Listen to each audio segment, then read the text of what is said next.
Hello YouTube friends and family. Today I am going to do a initial impression, first review, and specs on the new Kent Trouvaille. Stay tuned.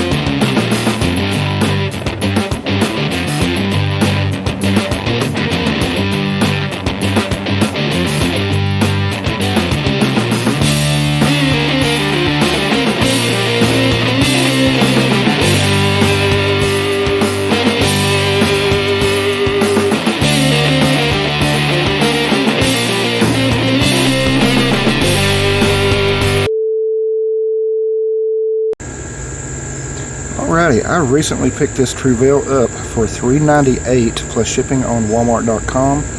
There are a lot of videos about this out already and a lot of reviews on it, but I didn't think my subscribers may have seen some of them, so I'm going to do one too, maybe help somebody out. I've not been able to find this in any stores locally. Supposedly you can get them in stores, but they're easy enough to find online. Just go to Walmart.com and type in Kent Trouvaille. It did come in a big box. It needed assembly. It's pretty easy assembly. You didn't have to do much. I think you had to put the front wheel on, the front brake caliper, the handlebars, just minor things like that. It did come with a very basic assembly toolkit, which I didn't use. Okay, the basics, it has a 6061 aluminum frame, internal cable routing, tapered head tube, and this one does measure out to 16-inch frame. You measure that from the center of the bottom bracket to the top of the seat post, which would be right there where the seat post clamp is. So they list this as a medium. Walmart and Kent claim that a small and a large, other size frames are coming, but they're not out yet. Alrighty, let's get started. The only thing I've added to it is a cat-eye wireless computer and bottle cage. Okay, it comes with generic handlebars and stem. The bars are 760 millimeter wide, 38.1 diameter, so it's the oversized bars. Lock-on grips, which means you slide them on and you tighten this. Let's see if I can get it to focus. Tighten that nut, and the grips lock on so they don't slip off on you. See, the stem is 40 millimeter. It has a odd sized seat post, 30.4 diameter seat post. That's odd size. I've not been able to find an aftermarket seat post for it. It does have a generic saddle. This saddle is basically a piece of rubber stretched over the rails. It looks just like my GT Aggressor Pro saddle, but it's not. Let's see what else. It has generic pedals. At least they're metal pedals. I don't know if they're steel or aluminum, but they're not very good. They are a little slippery. The frame is not dropper post ready. It doesn't have any internal cable routing to put a dropper post on it. Let's talk about the fork for a second. I know this is a tapered head tube, but it has an adapter in there. This is a straight steer tube fork. It is a Suntour XCM30 100 millimeter travel oil and coil fork. Let me add some information real quick about this fork. It is a Suntour XCM30. 30 stands for 30 millimeter stanchions diameter. These are the stanchions. This fork does have 100 millimeter travel, and it does have a lockout. It has preload adjustment and a lockout. And it does work really well. It completely locks it out, which is really handy when you're on flat ground or climbing. Brakes. Let's walk around here and get the brakes. They got Promax levers on them, but they're just generic mechanical discs. You do get a 180 millimeter rotor in the front, and 160 in the rear. But the brakes, they're the weak point on the bike for me. I had it's not the levers, it's not the cables, the calipers are just not great. It does have a good drivetrain though. It has a genuine microshift Advent 1x9 drivetrain. Also, real quick, a word about this Advent rear derailleur. It is a real genuine Advent derailleur, which is a good derailleur. This one does not have a clutch on it. As far as I can tell, that is the only difference between this and the typical Advent derailleur that has the clutch. I may upgrade this to a clutch later. Where I quit riding about 2015 and just started back last year, I don't think I've ever actually had a clutched rear derailleur. So that'll be interesting for me. You got one gear in the front, 9 in the rear. You have an 11 to 42 tooth cassette. So that means it's got a free hub, not a free wheel. Which that's really important, because with a free hub, it means you can change out your cassette for anything you want. It is quick release on both wheels. Let's see what else. I've got everything written down here. The crank set is 175 millimeter. It's Pro Max. It does have a 32 tooth chain ring. There is a sealed cartridge bottom bracket in there. It's square taper. Every one of these I've seen online that they've mentioned it, mine included, came with the chain routed incorrectly through the rear derailleur. I wish I had taken a picture of it or video before I fixed it. But right here, this part of the chain was routed underneath the little bar it has here. It needs to go like this. I mean, it would have worked that way, but I feel like it would have worn your chain out prematurely. Let's talk about the wheels and tires. It does have double wall alloy rims, so the wheels are good. I'll keep those. Generic hubs. Both are quick release, front and rear. And like I said, the rear does have a free hub, not a free wheel. That means you can change your cassette out. With a free wheel, you can't. The tires are CST Patrol and 2.4 inch, 29 by 2.4 inch. The tires, they look pretty good. And, you know, I've had one good trail ride on this bike already, which I will post another video of.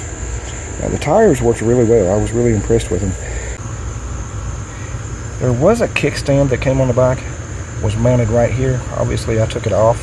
It was a pretty decent kickstand as kickstands go. It was height adjustable. They welded on this kickstand mount, so it's going to be there forever unless I cut it off. Of course, the bike did come with reflectors on it, things like that, in case you wanted to ride it on the street. This is going to be my mountain bike project, so I took the reflectors off. There was one in each wheel, one on the seat post, I think one on the stem, handlebars. Easy enough to remove. Did not come with a water bottle cage. Obviously, I put that on. The paint is really nice. It looks good. I like the color scheme. It goes from, kind of a matte silver to a matte black, back to the matte silver. The paint is well applied. It feels smooth, as good as I could do. Welds look really good on it, all over the bike. The only place that has any badging on it is on the head tube. It has a Kent little metal plate, and inside of the chain stays where it's not really visible while you're riding. So if somebody was to see you loading this or unloading it off your vehicle to hit the trail, if they didn't know any better, they could mistake this for a bike shop entry-level bike. Of course, a lot of people already know, because this has already become a really popular bike because of the price point. $398, and give or take on the pedals because they're a little slick, but this bike is trail capable. I don't think it's set up for hardcore riding or black diamond trails or anything like that, but for somebody who just wanted to buy a bike and see if they like mountain biking, or for somebody who just needed a second bike or a project bike, this bike is excellent. As far as the brakes go, because of the internal cable routing, I'm not going to upgrade to hydraulic discs. Personally, I've never had any problem with well set up mechanical brakes. So as I upgrade to better brakes on the GT Aggressor Pro, its brakes are better than what came on the Kent. I'll probably just transfer those over. Now, I did check around at local shops. The shop closest to me is a Specialized dealer, and their cheapest bike on the floor, I forget what model it was, but it was a Specialized mountain bike. it was $650, you know, plus tax. That comes with no pedals. So I figure $680 for a cheap set of pedals plus tax for another entry-level bike. I mean, that's $250, $280 more than what I paid for this. And that bike had no tapered head tube. It had a lesser 3x7 drivetrain, you know, three in the front, 7 in the rear. It didn't even have a free hub. It had a free wheel, which means you can't replace the cassette. You know, if you wanted to upgrade your drivetrain, you would have to buy a whole new wheel to upgrade that. The fork was lesser. It had an 80mm SR Suntour fork that was, I think it's the same fork that's on my GT Aggressor Pro, actually. You know, it's a lesser fork. It's got less travel, less features, no lockout. You know, for $280 more, I mean, this bike to me seems like a screaming deal. There's going to be some things I change on it. I have gotten in a few parts. They're just mostly, some of it's cosmetic parts, some of it's actually functional.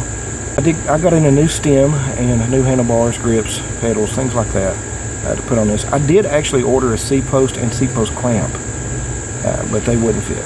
You know, like I said, that 30.4mm, I didn't realize that at the time.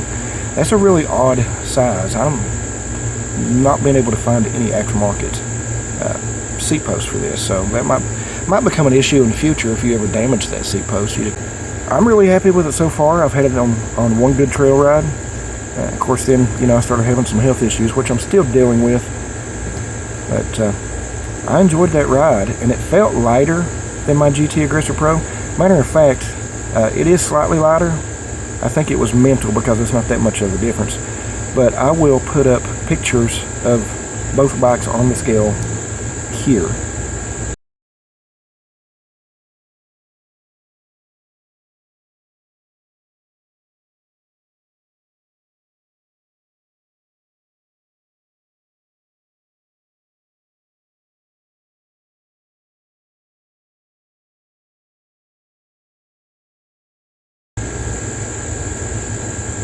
But for $398, I'm really happy with it. Does it perform like a mid-level bike? No. You know, it's an entry-level bike, but it performs, in my opinion, on par with anything I could get at a local bike shop for $650, $675. You know, and I've saved nearly $300 that I can use for upgrades. Which, you know, for me, upgrading and making a project of it is at least 80% of the fun. So like I said, I have had one ride on it. I will try to edit that footage and put up a ride video in the near future. As far as the health issues go, if you saw it on the community section where I made a post, it started out a little over a month ago. I call it the attack of the chigger, as I had 25 plus, somewhere between 25 and 30 chigger bites between both feet. And, you know, which I just got over-the-counter itching creams for those. They practically went away themselves, you know, with a little bit of time. But about a week later, I got 4 spider bites. 2 of them were pretty serious enough to where I went to the doctor, and I almost never go. And they gave me a really high dosage of antibiotics and steroids because they said it was a massive infection underneath 2. Underneath 2 of those, the ones on my hip. About a week after that, I got something on my toe, my left big toe, in between it and the next toe next to it. It was really nasty. I mean, it swelled up into a nasty looking blister about the size of a quarter. I'm not going to show any pictures because it's just disgusting. It's just about went away now. It's just scabbed over. And about a week after that, I developed shingles. So I've got shingles now, so I'm not actually able to use my right hand much because I've got blisters on my pinky fingertip, and the heel of my hand makes it almost impossible to use that hand to do anything without bumping it. I have been to the doctor for it, and they do have me on antivirals and some, what do they call it, nerve blockers. You know, because without you having to do research on shingles, if you don't know, it is a virus that's caused if you've had the chicken pox, and I have, you know, when I was a kid. And they typically form clusters of blisters around a nerve, you know, a major nerve in the body. In my case, it'll be that nerve that runs down the right arm. So I've essentially became a lefty, which there's nothing wrong with that, you know, but if I'm right-handed, then that's the wrong hand, not the left hand, right? Wow, that wasn't even clever. Anyway, I will try to get some video footage of some things and get some stuff up, because I haven't been posting as much this year between going back to work and just being busy. But I want to take a moment to tell you that I appreciate every subscriber that I have. All the subscribers that's been here a while, all you new guys, you are greatly appreciated. You are the very, very best part of YouTube. I do this because I enjoy doing it, because I really enjoy the friendships. And you guys really are the very best part of YouTube, so thank you. But I hope everybody has a great week and a great weekend when it gets here. And we'll see you in the next video. Hold up.